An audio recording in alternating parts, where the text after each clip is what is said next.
Episode 38 now of the GBGuns Armory, where we're looking back at stuff reviewed in the past, things that have been out for a while.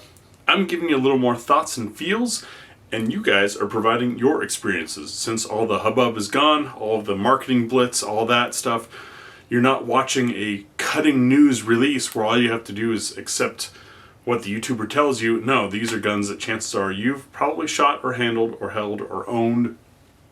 Let us know your thoughts, share it, let this become the Reddit thread of these guns. That's my goal with this stuff. Today, we're talking about the Smith & Wesson SVD. This is SD9. This is the SD9 VE version of it. It was, man, this thing has an interesting history, a lot of controversy behind it. They got into a lawsuit originally with Glock over being a little too Glockish.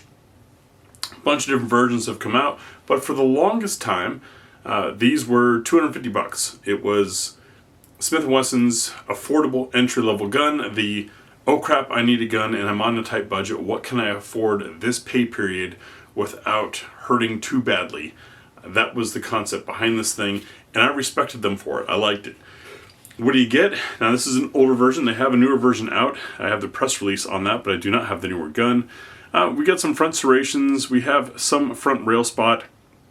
Not optics ready, because when I bought this, optics ready wasn't mandatory. And 15 round magazines. They are not the same magazines as the M&P line, which is kind of a bummer. And then we got the hinged trigger. Speaking of trigger, the pull, heavy and kind of long, a little clunky, long reset.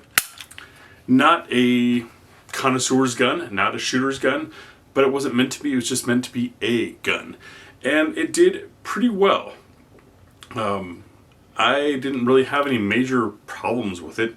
It's shootable. It's, not the easiest thing to stack groups with.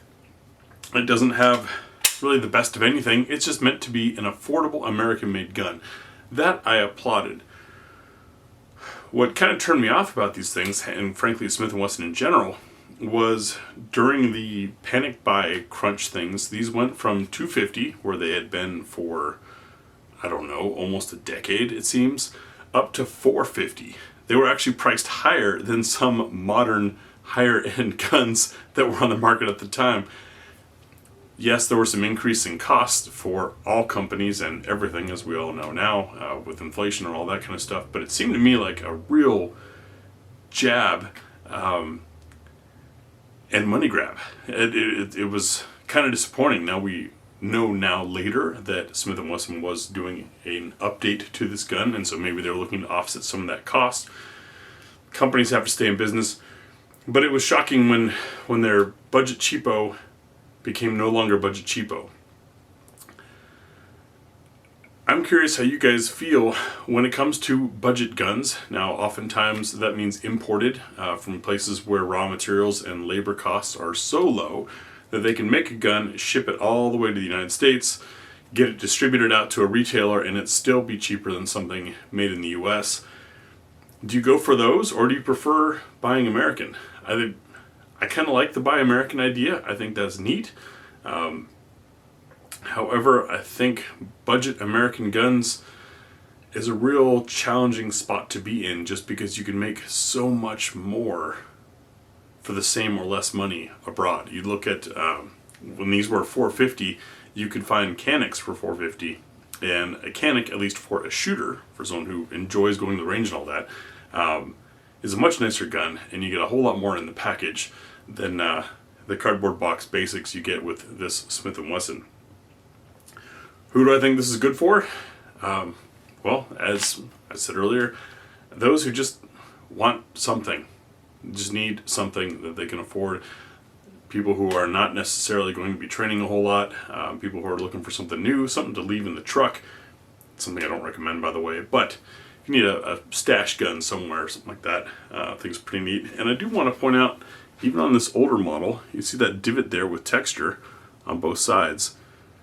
That's something that other companies are just now catching up with, as far as having an index point for your trigger finger and some texture for your support hand thumb to be able to really grab onto and hold the gun. I bought this thing. I probably won't review the newer one. Smith & Wesson has changed the way they interact with media. Nothing terrible about it. It's just some stuff that I personally don't agree with, and so I won't be getting media samples from Smith & Wesson with their current 12-page policy on interacting with media. Sorry guys, I just like to keep it too real. Maybe I'll buy one of the new ones if the patrons want it, but it not bad. I mean, it's